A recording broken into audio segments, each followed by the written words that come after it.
Hello বন্ধুরা, আজ আমি তোমাদের কাছে নতুন একটা রেসিপি নিয়ে এসেছি। আজকে আমি প্যাটিস করে তোমাদেরকে দেখাবো। এই প্যাটিস করতে দেখো আমার কি কি লাগছে, তোমাদেরকে দেখো দেখিয়ে দিচ্ছি। এখানে দেখো আলুকে সেদ্ধ করে আমি গ্রেট করে নিয়েছি। এখানে আমচুর আছে, কিশমিশ আছে। এখানে দেখো কাজুকে আমি গুঁড়ো করে নিয়েছি। শুকনো নারকেলকে দেখো আমি একটু গুঁড়ো করে নিয়েছি।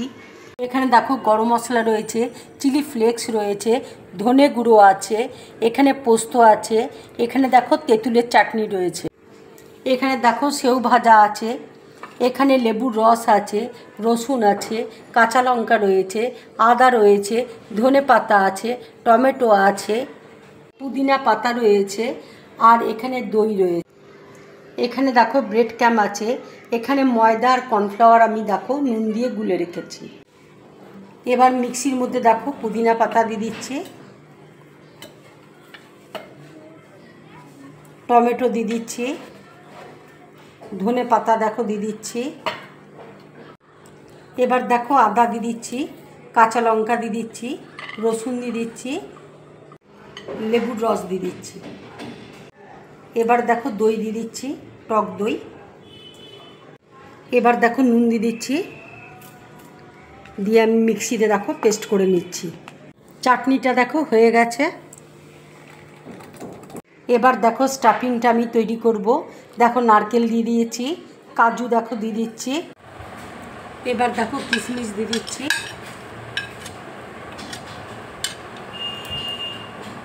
ধনে গুঁড়ো দিয়ে দিচ্ছি, চিলি ফ্লেক্স দেখো দিয়ে দিচ্ছি, গরম মশলা দেখো দিয়ে দিচ্ছি, আমচুর দেখো দিয়ে দিচ্ছি, গোটা পোস্ত দেখো দিয়ে দিচ্ছি, তেঁতুলের চাটনি দেখো দিয়ে দিচ্ছি, ধনে পাতা দিয়ে দিচ্ছি, বাইন্ডিংয়ের জন্য দেখো আমি আলু সেদ্ধ দিয়ে দিচ্ছি, গ্রেট করে রেখেছিলাম আলু সেদ্ধ দিয়ে দিচ্ছি, সেও ভাজা দেখো দিয়ে দিচ্ছি, অল্প করে দেখো নুন দিয়ে দিচ্ছি। এবার দেখো আমি সব একসাথে মেখে নিচ্ছি।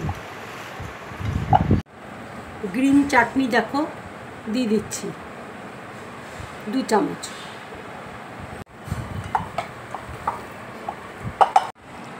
দেখো মাখা হয়ে গেছে। এবার আমি বলগুলো দেখো তৈরি করে নিচ্ছি। দেখো ঠিক এইভাবে আমি বলগুলো দেখো তৈরি করলাম।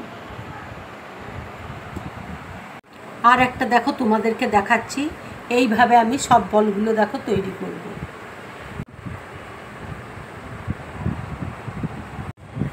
বলগুলো দেখো সব রেডি হয়ে গেছে।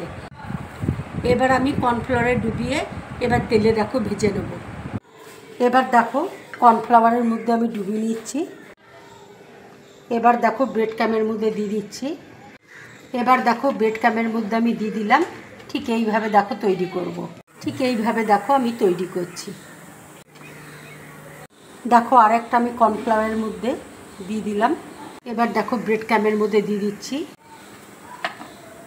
এইভাবে আমি তৈরি করলাম। দেখো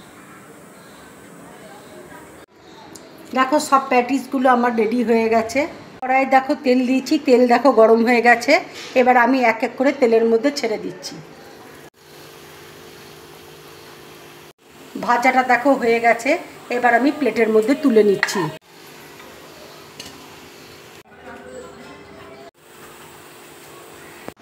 প্যাটিসগুলো দেখো আমার সব রেডি হয়ে গেছে। প্যাটিসগুলো কেমন হয়েছে খেতে? দারুণ, খুব ভালো, দারুণ। বন্ধুরা, আমার এই রেসিপিটা যদি তোমাদের ভালো লাগে তাহলে লাইক করবে, শেয়ার করবে, আর দিন ব্লগ চ্যানেলটাকে সাবস্ক্রাইব করবে। তোমরা বেশি করে কমেন্টস করবে, তাহলে আমার খুব ভালো লাগবে। নমস্কার।